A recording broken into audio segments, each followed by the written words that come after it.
Moving on, Cabinet says it supports the termination of SAA's partnership with Takatso Consortium. Addressing the media earlier, Minister in the Presidency Khumbudzo Ntshavheni says government had to prioritise the fair value and ensure that the public interest is served.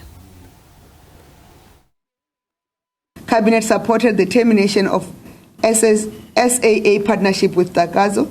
This follows almost 3 years of negotiations and talks between Takatso and the Takatso Consortium and government. With a public asset, government had to prioritize the fair value and the public interest and ensure that the public interest is served. SAA assets are now worth far more than they were during the COVID-19 pandemic when Takatso was selected as the preferred bidder. SAA will continue to operate as a government-owned entity and is in a position to continue to operate in its current form for the short to medium term.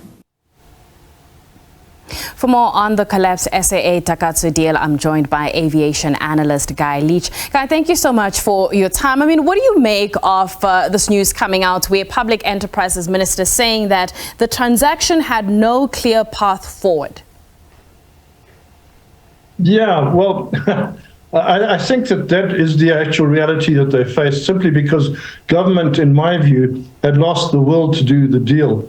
You know, I think that, quite frankly, in retrospect, it looks like the whole Takatso deal was something of a red herring, if not a massive con job, to allow SAA a time to actually get back on its feet. So they said, don't worry, you'll find a private equity partner or a strategic equity partner to sell the airline to. But Pravin Gordhan played a masterful game of delaying tactics and kicking the can down the road for, as you said, nearly 3 years, until eventually it was clear that the deal had no chance of success, simply because now that the airline had been allowed to re-establish itself, its values had changed significantly.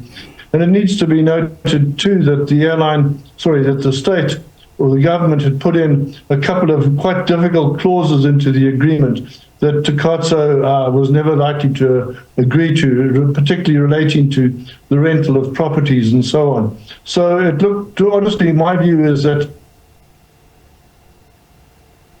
and it was quite clear, certainly from within a couple of months of it having been signed. And then in particular when the Competition Commission ruled against the involvement of global airlines, that the deal was never going to happen.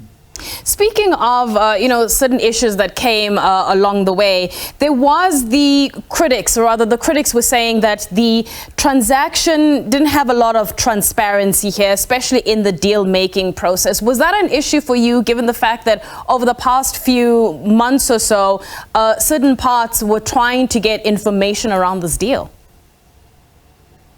It was obviously a concern that Minister Gordhan was playing his cards so close to his chest, but it was nothing like the poker game he was playing with Mango, which was inexplicably difficult because Pravin Gordhan wouldn't allow the terms of the offer to be made public. With regards to the Takatso deal, it wasn't quite so important. Yes, there were questions increasingly being asked as time passed as to whether there weren't some embarrassing clauses in the original deal. Maybe, for instance, it had been speculated government had made promises as to profitability or for protectionism against the other airlines. Those would have been very embarrassing if they'd been there. And the longer Pravin Gordhan didn't make the deals public or transparent, then the more those questions were raised.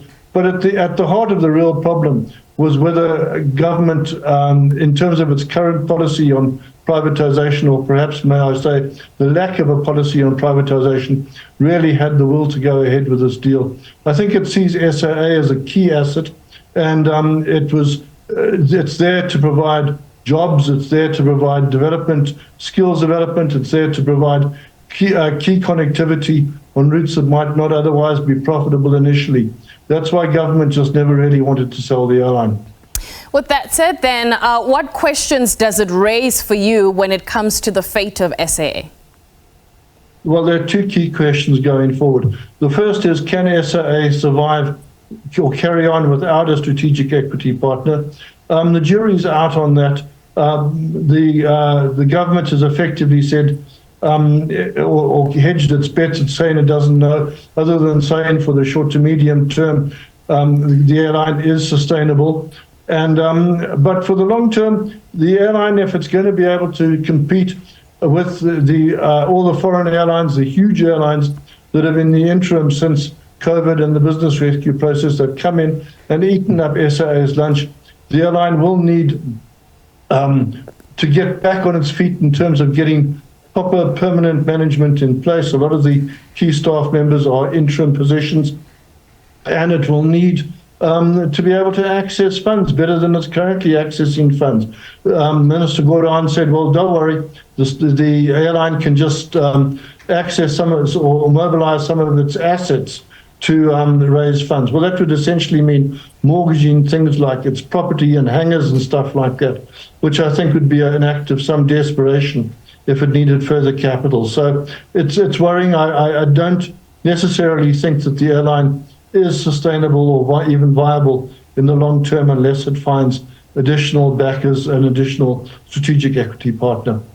Guy, unfortunately, we've run out of time, but I would have wanted to have a conversation with you about that structural reform agenda. You mentioned privatization, and we have seen private investment in power generation as well as in rail transport. And I was going to ask you whether you thought this may be perhaps a bit of a setback here, given that we are strongly trying to move in that structural reform agenda. However, Guy, thank you so much for your time. That is Aviation Analyst Guy Leitch.